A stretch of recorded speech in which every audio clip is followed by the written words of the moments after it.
The morning sun peeked through the curtains as the aroma of pancakes wafted up the stairs.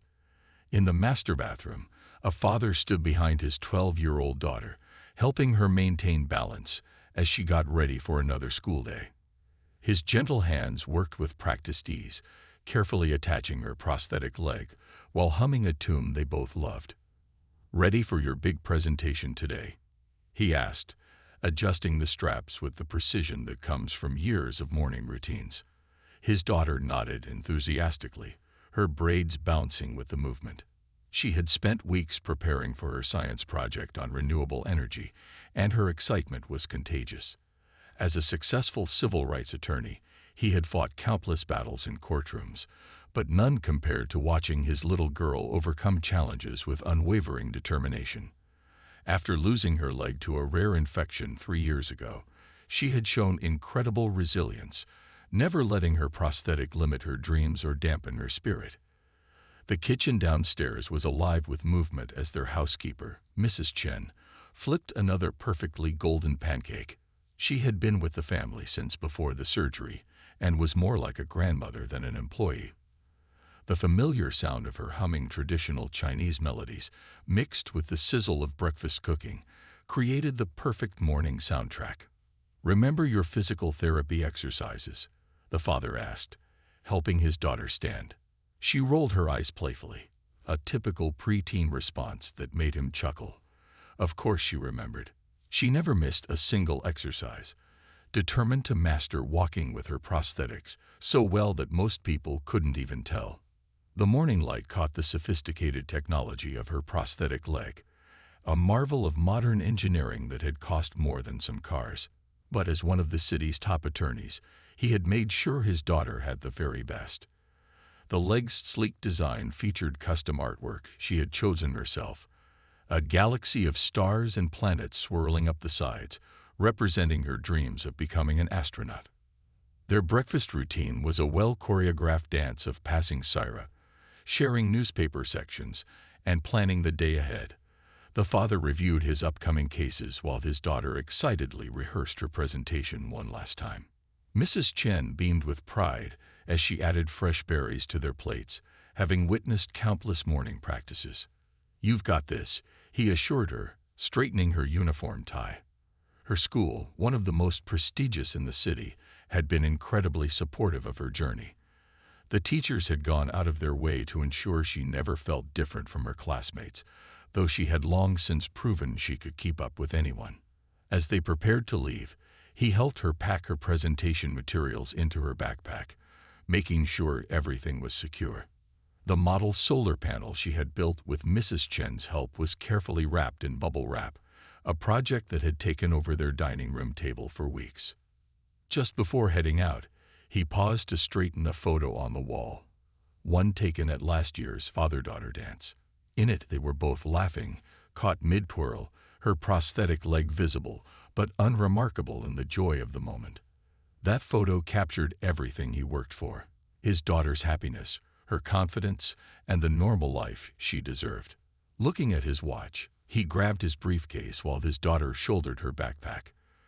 Another day was beginning, and neither of them could have predicted how differently it would end. But for now, in the warm morning light of their home, everything was perfect. Just a father and daughter heading out to face the world together. The hallways of Riverside Middle School buzzed with typical lunchtime energy. Students gathered in their usual groups, sharing snacks and stories from morning classes. Near the science lab, a small crowd had formed around a girl proudly showing off her renewable energy project. Her classmates were genuinely impressed by the working solar panel model she had created. "This is so cool," one student exclaimed, watching as she demonstrated how the small motor spun when sunlight hit the panel. Her science teacher, who had stopped by to check on the presentation preparations, nodded approvingly. The girl's confidence shone brighter than her project, a far cry from the shy student who had first returned to school after her surgery years ago. The new school resource officer noticed the gathering from down the hall. He had transferred to Riverside just 2 weeks ago and was still learning the rhythm of the school. Something about the girl's movement caught his attention, a slight difference in her gait that his trained eye found suspicious. He made his way toward the group, his boots squeaking against the freshly polished floor. The crowd of students naturally parted as he approached, their excited chatter dying down to whispers. The girl was carefully packing up her project when she noticed the sudden quiet. Looking up, she found herself face to face with the officer, his badge gleaming under the fluorescent lights. "What's that on your leg?" he demanded, pointing at her prosthetic. His voice carried down the hallway, drawing more attention than necessary. The girl blinked in surprise. She wasn't used to such direct questioning about her prosthetic, especially not in this tone. "It's my prosthetic leg, sir," she answered politely, though her voice trembled slightly. She had explained this countless times before, usually to curious younger students, but something about the officer's stance made her uncomfortable. The officer circled her slowly, his eyes fixed on the prosthetic. "That's some fancy equipment," he remarked, his suspicion evident in his voice. "Looks like it could hide all sorts of things." The remaining students exchanged worried glances, knowing their classmate's situation well. Mrs. Thompson, the school nurse who had helped the girl countless times with prosthetic adjustments, happened to be walking by. Sensing the tension, she quickly approached the group. "Officer, I can explain," she began, but was cut off by a dismissive wave of his hand. "Ma'am, this is a security matter," he stated firmly. "We've had issues with students hiding contraband in all sorts of places. That leg looks mighty suspicious to me." His words echoed in the now silent hallway, where even the youngest students could sense the wrongness of the situation. The girl's hands trembled as she clutched her project closer. She had faced challenges before, but nothing like this. The stars and planets on her prosthetic, once a source of pride, now felt like they were drawing unwanted attention. Other teachers began emerging from their classrooms, drawn by the unusual quiet that had fallen over the typically noisy lunch period. The girl's science teacher stepped forward, project notes in hand, trying to redirect attention to the upcoming presentation, but the officer remained focused on the prosthetic. What had started as a proud moment showcasing her science project was quickly turning into something else entirely. The girl stood her ground, though her heart raced. Years of dealing with challenges had taught her strength. But this was different. This wasn't about adapting to a new way of walking or learning to dance again. This was about dignity. The lunch bell rang, but nobody moved. The usual rush to afternoon classes was frozen in time as students and teachers watched the scene unfold. In the distance, the sound of the principal's heels clicking against the floor grew closer, but the officer had already made up his mind about what he was going to do next. The tension in the hallway could have been cut with a knife. The officer stood with his hands on his hips, looking down at the young girl as if he'd stumbled upon the case of the century. Students pressed themselves against the lockers, phones held low but recording everything. They all knew their classmate, knew about her prosthetic leg, but no one could quite believe what they were witnessing. "Remove it," the officer demanded, his voice bouncing off the walls. "Now." The girl's eyes widened in disbelief, her science project still clutched protectively against her chest. The solar panel she'd worked so hard on suddenly felt very heavy in her hands. Mrs. Thompson, the school nurse, stepped between them. "Officer, this is completely unnecessary. I have all her medical documentation in my office. I can show you." Her voice was calm but firm, the voice of someone used to advocating for her students. "Ma'am, step aside." The officer interrupted, his hand raised. "This is a security issue. We've had reports of students hiding prohibited items in all sorts of places. That leg could be hiding anything." The absurdity of his statement hung in the air like a bad smell. The girl's science teacher moved closer, speaking softly. She was just presenting her science project. "She's one of our top students." But the officer wasn't interested in reason. His face had taken on the stubborn look of someone who had made up their mind and refused to back down. "Either remove it here, or we can do this in the security office," he stated, crossing his arms. The girl looked around desperately, seeing the horror on her classmates' faces. Some had tears in their eyes. Others looked angry. A few were already running toward the principal's office. The school nurse tried one last time. She needs support to remove it safely. At least let me help her in the medical office where. But again, the officer cut her off with a sharp gesture. Right here is fine. We don't know what could be hidden in there. This is about school safety. His voice had taken on that official tone that some people use when they're trying to justify something they know isn't right. The girl's hands shook as she leaned against the wall. 3 years of physical therapy had taught her how to manage her prosthetic, but she'd never had to remove it under pressure like this. Tears welled up in her eyes, but she blinked them back. She wouldn't give him the satisfaction of seeing her cry. Mrs. Thompson moved to support her, whispering gentle instructions, helping her maintain her balance. The hallway had grown so quiet you could hear the distant hum of the cafeteria. Someone in the crowd whispered, "Call her dad." The message spread like wildfire through text messages and quick phone calls. The girl's science project sat forgotten on a nearby bench. The solar panel that had brought her so much pride now witnessed to her humiliation. The stars and planets on her prosthetics seemed to mock the situation, a reminder of her dreams of becoming an astronaut now overshadowed by this moment of injustice. Just as she started to comply with the officer's demand, the sharp click of heels announced the principal's arrival. She rushed down the hallway, out of breath, her face a mix of concern and barely contained anger. But she was seconds too late to prevent what had already been set in motion. The girl steadied herself against the wall, Mrs. Thompson's supportive hand on her shoulder, as she faced a choice no student should ever have to make. In the distance, a door slammed. The sound of someone running to call her father, unaware that dozens of messages were already racing through phones across the school, carrying news of what was unfolding in the hallway of Riverside Middle School. Time seemed to slow down in that school hallway. With trembling hands and the nurse's steady support, the young girl began the process of removing her prosthetic leg. The fluorescent lights overhead buzzed loudly in the deafening silence. Some students turned away, unable to watch their classmates' dignity being stripped away. Others kept their phones recording, knowing that what was happening wasn't right. The principal's voice cut through the tension like a knife. "Officer, stop this immediately." But the damage was already done. The prosthetic was partially detached, and the girl was balancing precariously against the wall, her face flushed with a mixture of shame and anger. The beautiful galaxy design on her prosthetic, once a symbol of her dreams, now lay exposed under harsh institutional lighting. A young student near the back of the crowd suddenly burst into tears, the sound echoing through the hallway. It seemed to break something in the atmosphere. The school nurse wrapped her arm more firmly around the girl's shoulders, her usually gentle face set in lines of fury. "This is absolutely unacceptable," she said, her voice shaking with emotion.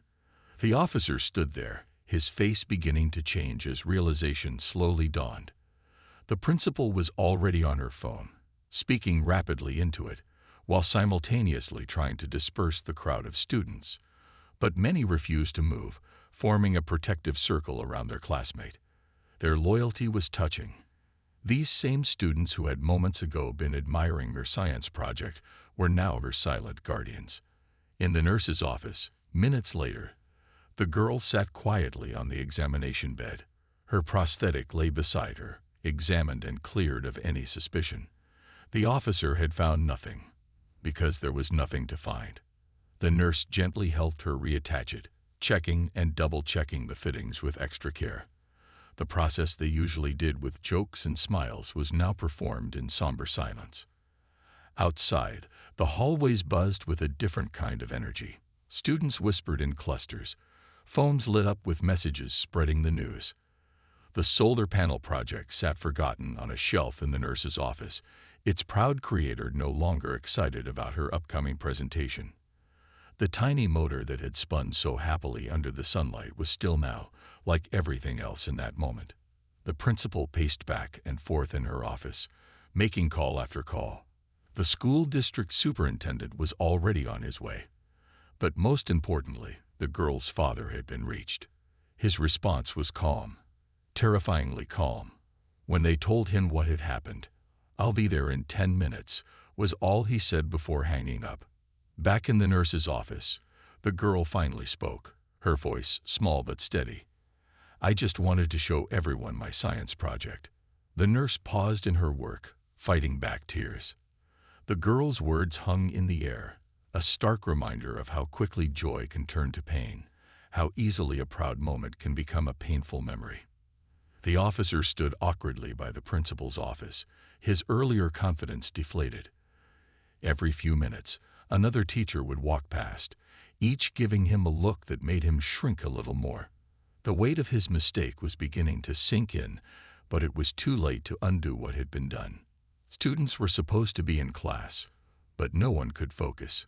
Teachers gave up trying to maintain normal lessons as phones continued to buzz with updates. Everyone was waiting for the girl's father to arrive, waiting to see what would happen next, waiting to see justice unfold.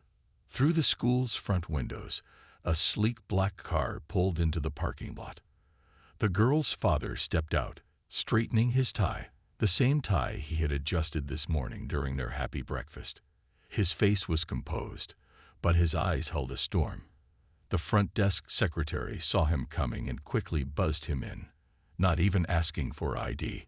Everyone knew who he was, and everyone knew this day was about to change. The father's footsteps echoed through the quiet hallway as he walked toward the nurse's office.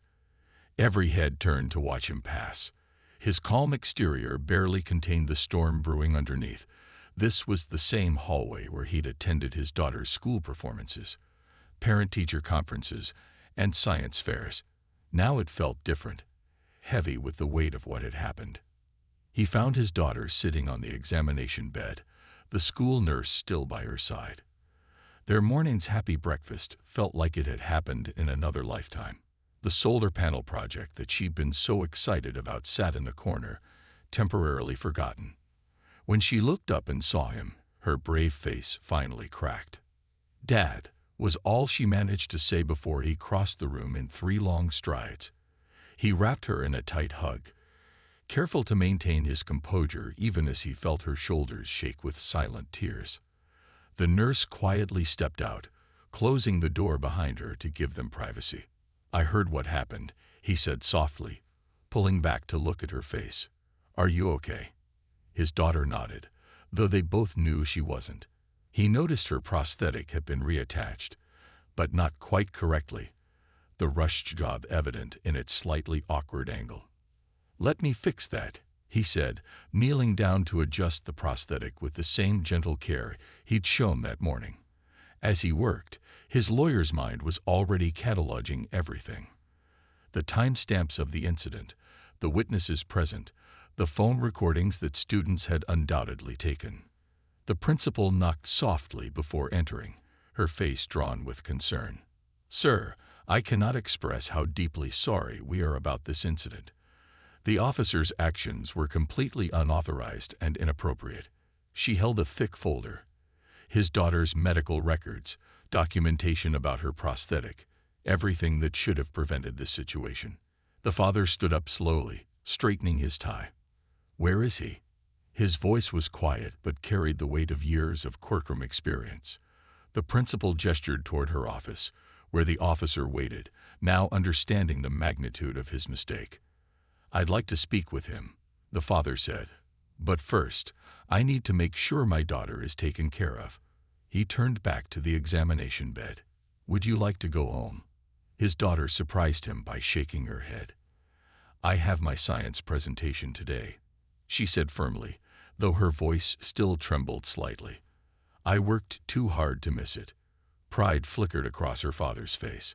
This was the strength he'd watched her develop over years of facing challenges. The nurse returned with a cup of water and a gentle smile. "The science fair judges are happy to wait," she assured them. "They've all heard what happened, and they're impressed by your courage to stay." The father squeezed his daughter's hand before turning back to the principal. His next words were measured, chosen with the precision of someone who understood their weight. "I want every record of what happened today. Every security camera footage, every witness statement, every documentation of this officer's hiring and training." The principal nodded, already reaching for her phone to start the process. In the hallway outside, students were being ushered back to class, but the buzz of whispered conversations continued. The story was already spreading beyond the school walls through text messages and social media. The father looked back at his daughter, who was now carefully checking her science project for any damage. The solar panel still worked, spinning its tiny motor in the sunlight streaming through the window. It was a small moment of normalcy in a day that had spun so far from their normal routine. "I'll handle this," he promised her quietly. "You focus on your presentation." His daughter nodded, a hint of her morning excitement returning as she tested the solar panel's connections. They both knew that what happened today wouldn't be forgotten, but they also knew it wouldn't be ignored. The story spread like wildfire through the community. By late afternoon, local news vans had gathered outside the school, their satellite dishes reaching toward the sky like metal flowers. Inside, the father sat in the principal's office, reviewing security footage that made his stomach turn each time he watched it. The screen showed everything in stark detail: his daughter's initial pride showing her science project, the officer's approach, the confrontation, and the horrible moment when she was forced to remove her prosthetic. The father maintained his professional composure, but his pen pressed so hard into his notepad that it nearly tore through the paper. "We've placed the officer on immediate administrative leave," the district superintendent explained, having arrived shortly after the incident. He kept glancing nervously at the father, well aware of his reputation in civil rights law.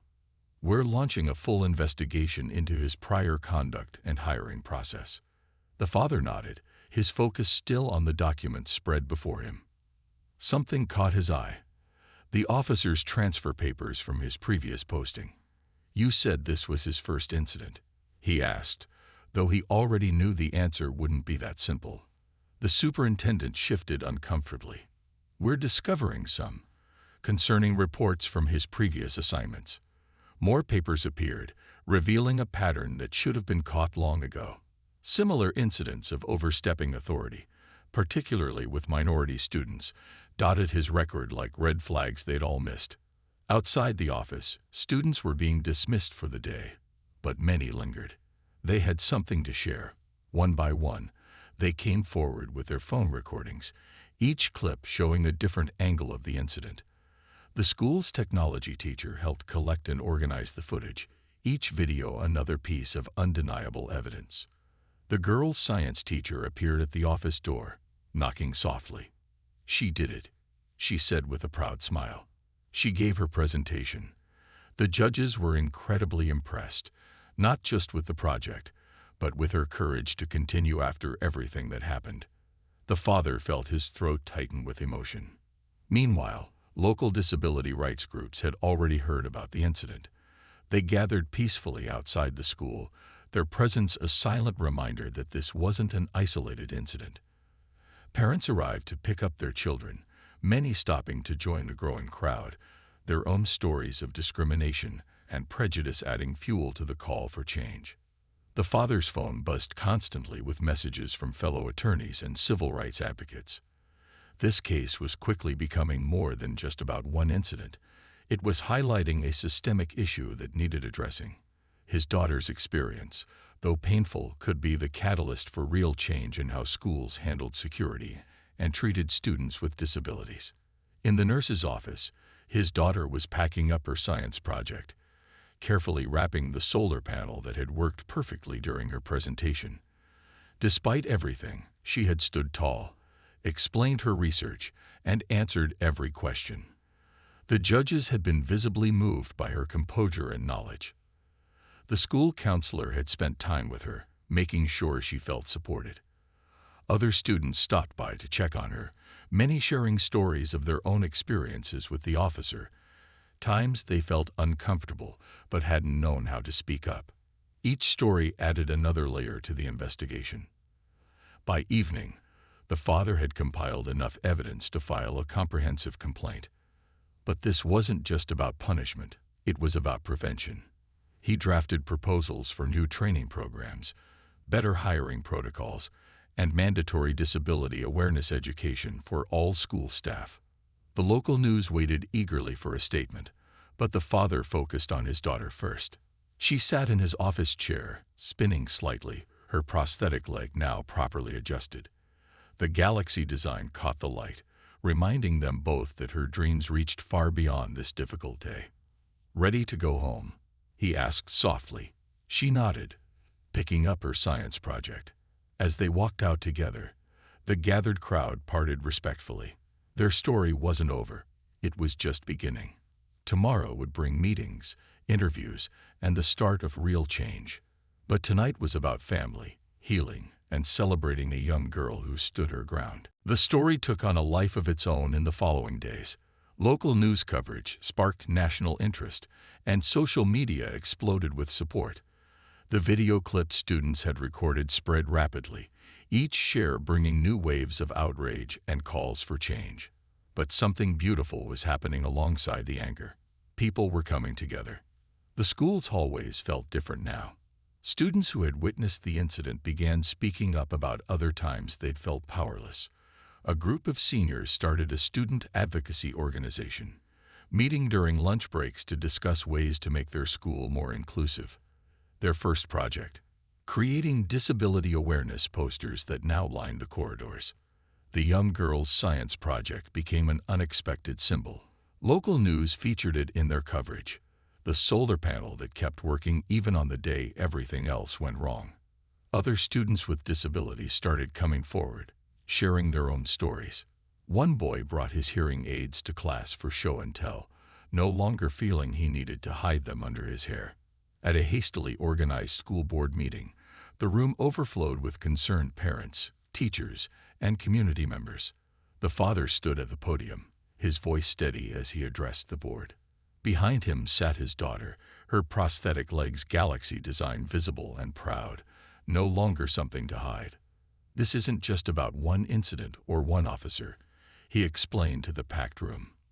"This is about creating an environment where every student feels safe and respected."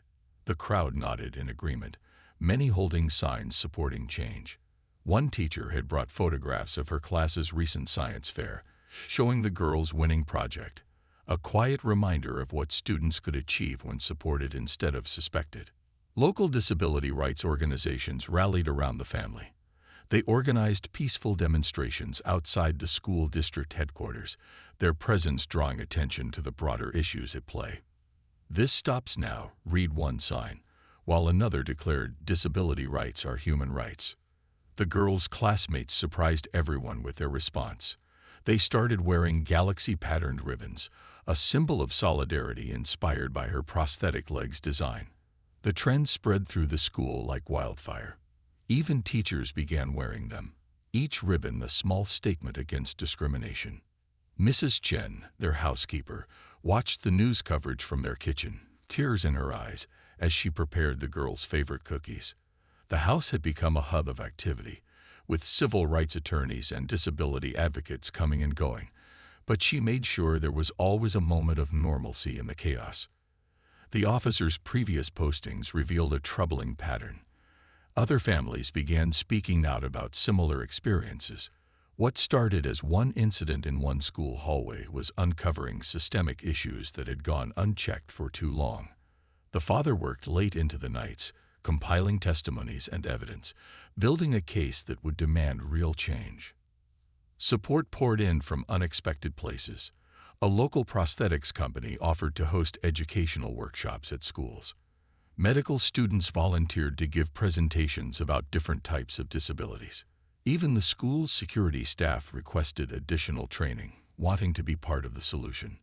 The girl found strength in the support, though some days were harder than others. She still flinched sometimes when passing the spot where it happened.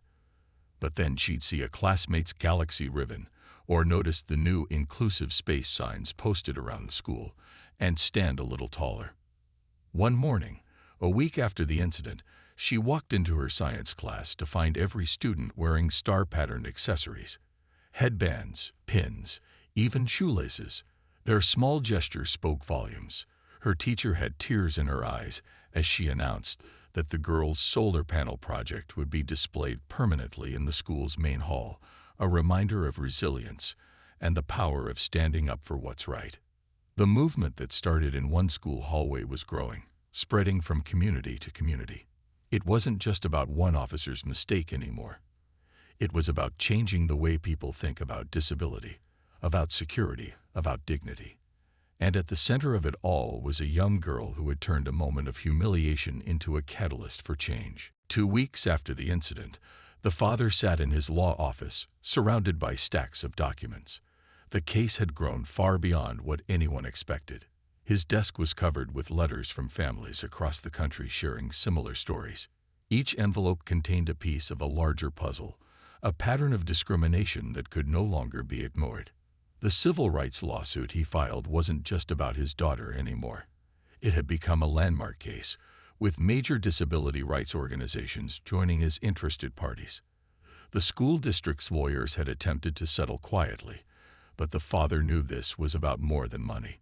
This was about changing the system. Local news crews gathered outside the courthouse as the first hearing began. The girl sat in the front row, her galaxy-designed prosthetic leg visible beneath her skirt. She'd chosen to be there, wanting to see how her experience might help others. Behind her sat dozens of supporters, many wearing the now familiar star-patterned ribbons her classmates had started.